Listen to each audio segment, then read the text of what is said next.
how do you envision forming the game plan and their roles? Sure. Mike McCoy's the quarterback coach. He's going to coach the quarterbacks. He'll also be involved with game planning. That's one of the things I like to do, and the places I've been is where we like to interject everybody and their ideas. But Mike will coach the quarterbacks. Jim Bob is, as a pass game coordinator, can assist the coordinator. He can assist. It's another way of looking at it without coaching a position, right? It's another way of breaking down defenses, help press wherever he needs help. He can assist in the tight end room or the receiver room or wherever it might be, and then also help us with game planning. Everything will run through Press Taylor. He is the offensive coordinator. Between he and I, we'll make the final decisions on everything that we do offensively. Every coach you on your staff has NFL experience. How important was that, and how much was that a factor in hiring guys? I mean, what's important? I think it's important. I don't think it's got to be the end all be all type thing that they have NFL experience. However, I'm coming into an opportunity as a new head coach again, even though I've been a head coach, and yet, I want to make sure that there are guys that have great experience, great teaching, great knowledge, not only of the game of football, but what we're going to teach, offensively with schematics. And I looked into the college, world to bring guys up. I've had guys in Philadelphia where, they came from college. So you're always wanting to hire the best guys, and some of these guys have actual NFL experience playing, and I think that's important as well. How much do you feel like the role of the passing game coordinator, on top of a quarterback coach, on top of an offensive coordinator, is that in your mind something that's becoming more necessary in the game today, or did you just feel for this particular situation it was the right thing to do? It's always the interesting question, right? Why a pass game coordinator or a run game coordinator on defense? Why a passing game coordinator on offense? I just think too, there's a lot of, with the technology and the data and the availability of information that's out there, it's another set of eyes to help us when we put game plans together, and helps us break down all the data, all the information that we're getting from, Exos or PFF or whatever it might be on our players, on our opponents. Some of it's analytical, obviously. And having those guys in place too, because as a head coach, you got a lot of responsibilities doing other things, right? You're diving into the defense, you're diving into special teams, you're in a meeting over here, I'm talking with Trent or whatever it might be, and so having that extra guy, offense, defense, really benefits the coordinator, but it can really help me as well. As a follow-up, and this is a little bit off topic, when you were being courted for this job, did you take a we didn't go on any dates. Yeah, I did get a meal out of it. Had you taken a deep dive into this franchise over what has transpired over the last decade?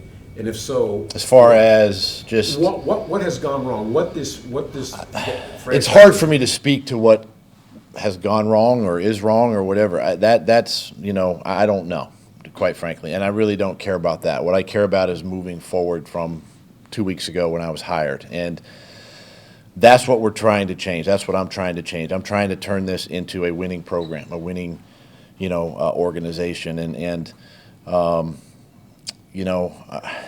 do you learn from the past? Of course. You study it, of course. But at the same time, my focus has always been a forward-thinking approach to everything we do. So when you look at this roster, what do you see? I see talent, honestly. I see, is it perfect? No. We just finished up 2 weeks of evaluations with the staff that came in here. So obviously, getting those guys on board with the players that we have, and look, every year there's turnover in the NFL, right? I mean, every roster goes through, every team goes through this same process, but when I see, you see flashes, you see, the offense taking strides throughout the course of the year. You see the defense making those strides, and now it's about just we got to be consistent every week. There's got to be consistency, and there's got to be ownership with that. But, are we going to go out and add talent? Yeah, we're going to add talent. We're going to add competition. We're going to bring value to the roster. Every team does that, and we're no exception, to that. So, but I see talent here, and I said, I think in my opening remarks a couple weeks ago that it's not an overnight fix, and it's going to be a fix that we got to do it one player at a time, one coach at a time, and get it turned around. What stood out about Phil is it Rauscher or Rauscher? That's a good, Rauscher. I call him Rauscher. Yeah. It's been a major concern around you about injuries and the lack of production. You talked about your staff and plenty of experience. He's got 8 years in the league, but I guess one as an interim and then one as the offensive line coach. So what stood out about him? I think the way his guys have played, for him, there's been a lot of stability and consistency, with his offensive line. He's, and for me too, he's a great teacher. He's a great communicator. He's a detailed guy, and that's who I am when it comes to, the X's and O's and being fundamentally sound. And those are the things that kind of drew me to him, and just excited to have him on staff and getting a chance to work with our O-line. So what is your, take us back, give us the history of your relationship with Press. When did you first meet him? Why was it so important for you to bring him here? Yeah, Press and I, when I was hired in 2016, Chip Kelly was the coach there for 3 years and had actually brought Press on board and as an offensive quality control. And he worked with QBs and I kept him in that role. Then I moved him around a couple years later into the receiver room and just kind of kept listening to him, giving him more responsibility every year, that I was a head coach and then eventually got him into the quarterback room, became a pass game coordinator for me. And just a guy that is highly intelligent, very, very smart. He's detailed. He's organized. Everybody, he's the type of guy that as I went through my tenure there in Philadelphia, he's the kind of, you always have the coaches you keep your eye on, right? And he was always one of those guys for me that I kept my eye on. I knew that one day I think he was going to be an offensive coordinator. I felt that in my heart that he could be. And I was going to, eventually make him a coordinator possibly in Philadelphia, and things changed. But, I'm so excited for him because of the working relationship that we've had and how we think alike and how we, bounce ideas off each other and just looking forward to watching him flourish from here. A couple of weeks ago, you said that you were going to call plays. Did you still feel that way, or did anything change in that thinking about the staff you put together? No, I still have full intention of doing that, calling plays, and that's really that's what I love to do. Throughout the course of the week, that's how I study and help with game plans, and then ultimately on game day. But look, the way I call plays, it's still a very collaborative approach. It's me and Press. Game day, we're sitting there talking, and he's giving me ideas and suggestions, and I'm gonna, Press is probably gonna take some stuff from Jim Bob Cooter or Mike McCoy. They're gonna get together between series. I mean, that's how this whole thing works on game day, and at the end of the day, it's coming together and making the right call at the right time, and then of course just teaching our players. But for me, I'm gonna continue to do that, but it takes all of us to get that done. You said something interesting that day as well, that if it's not working for you that day, you might hand it off. Is that literally take the headset off and say, hey, you take over? I mean, has that happened to you in the past? It has. I mean, I've you don't physically take the headset off because we got the communicators and stuff that they can't switch out that fast. But I've done that. I've asked the coordinator to give me the play call, and I still have the communicator to call the play. But they're giving me the play. In my headset. It's a lot like, Coach Reed and I in Kansas City. He called the plays, but he called them through me, right? I was the coordinator, and I was the one communicating. So it's just a little bit of the reverse role there. Listen, I'm if it's not working and I'm struggling to find a play, I'm all for giving that up and letting the coordinator do it. What was the conversation with Mike Caldwell like? What's your vision for the defense? What does he bring as the defensive coordinator? Mike and I, we go way back too. We were former players together in this league. We kind of cut our teeth together on the Eagles staff. Him working under Jim Johnson, playing for Jim Johnson, and then of course Coach Reed, and then our paths kind of separated. He's kind of been with Todd Bowles, and we know Todd was a head coach, tremendous coordinator in this league, and the things and Mike's always kind of been in the linebacker room, right, and in the structure of defense that we play, and the majority of the guys in the NFL play. I mean, it fits what we do, and it's an aggressive mindset. And those are the conversations that Mike and I've had. Is we want to maintain the aggressiveness. We want to be able to put our players, in position to make plays.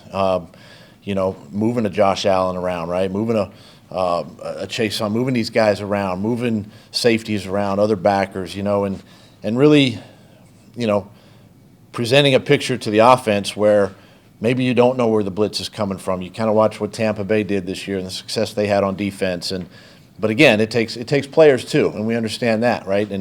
But I'm excited again for him to really come in here, and having Bob Sutton there, to really, I think, even to help Mike. I think that's a big step for him to use. Is it too early to decide what the scheme is? I mean, before he gets in here and gets to know the players? I think it is. It's too early until we get the players in here. It's one of the biggest things as coaches. We try to figure out the identity. Every year, you hit the reset button and you try to figure out the identity. Because again, we're about to get into free agency.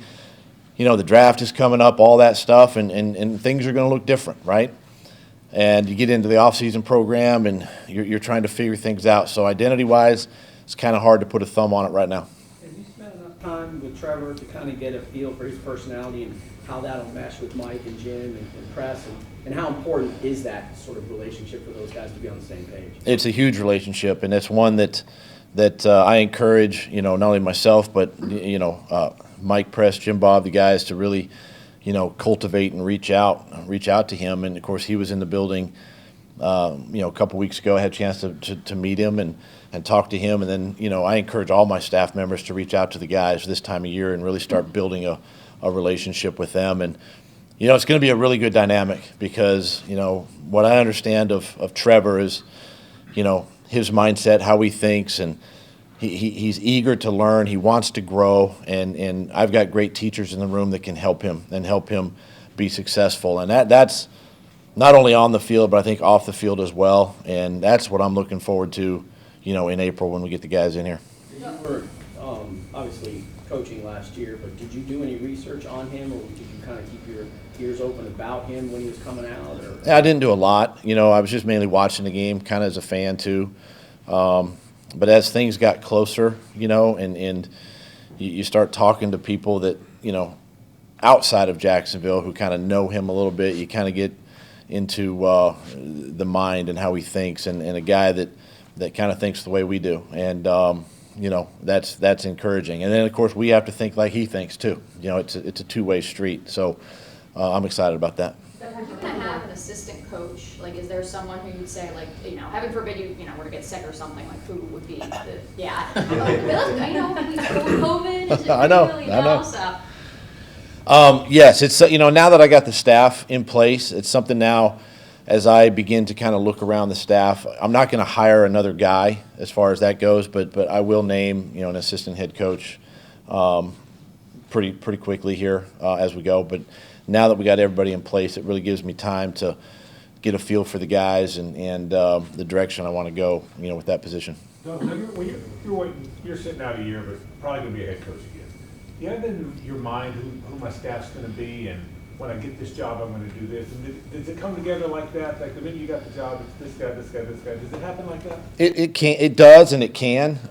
You want to have an idea, you do. I started, a month out before the end of the regular season, really starting to kind of put some pieces together, put some names down, formulating lists, and when you finally get the job, you hope that these guys are still available. You still have to, you go through the proper channels and do your interviews and all that. And, and for me, things, especially with the coordinators, I think that's the key, for any head coach, is have the great coordinators, and that element really kind of fell in place for me with Press, Mike, and Heath, special teams coordinator, and and then after that, you kind of, especially on offense, you want to target an offensive line guy. I think that's important to have that piece, and the quarterback coach, especially in the situation that I was coming into here in Jacksonville with Trevor, and and again, you're thinking about the defensive side. Then you're thinking about the guys that were here, the staff members that were here, and if there's a fit, with one of those guys, and you just start, the pieces and the dominoes start to fall, I guess, and and for me, it took 2 weeks, to fill out the staff, because I wanted to take my time and interview as many guys as possible for all these positions, and here we are today. What really is the value, in your opinion, of having, like you said, coaches return and just them, knowing the relationships already and knowing the players? What kind of value can they kind of bring? A lot of value, because they, like you said, they know the guys, right? They know the ins and outs of the building. They know they know the strength staff. They know the equipment guys. They know everything, and it's valuable. Plus, they know the team and the players. So that's why for me, I think you have to start there, with the staff and see if there's a fit. But again, it's the one side of the business I just do not like, because you got to let good people go, and they're usually good coaches, and it disrupts families and lives and all of that. But at the same time, I want to make sure that I do surround myself with quality guys. Two more. Doug, is the strength and conditioning staff remaining intact, or is that still a work in progress? It's kind of a work in progress right now. We're gonna take a look at that department, and obviously we want the best for the players, moving forward. So, we're going to take a look at that in the next few weeks. And then, have you had any input at all in the EVP search, or any? Do you have any communication with Shad on how that search is? Yeah, and quite frankly, I think those questions can really go to him at this time, but I do want to be a part of that process. Doug, when you were Philadelphia, Carson made this, as well as he played as a rookie, he made this pretty dramatic improvement to his second year. What goes into that process, and how much of it is the coaches and the players getting together, self-scouting, whatever, but what went into that process, and you see that for Trevor? Well, it's a little different because, first of all, in Philly, I retained the entire staff. So going into year 2, we had I had the same coordinator, same quarterback coach, myself, the whole thing. A little different here because after Trevor's first year, things got disrupted, new head coach, new offense, everything. But the one thing that is consistent, I think, is the growth that Carson made in year 2, and the growth that we anticipate and hope that Trevor can make in year 2, and that just comes from him communicating to us communicating to him.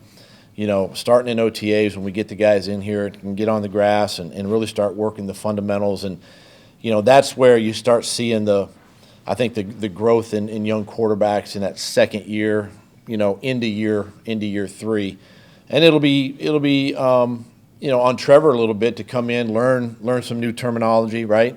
Pick up some new ideas, things of that nature. But we're hopeful that in year 2 he'll make some good strides. Thank you. Thanks, guys.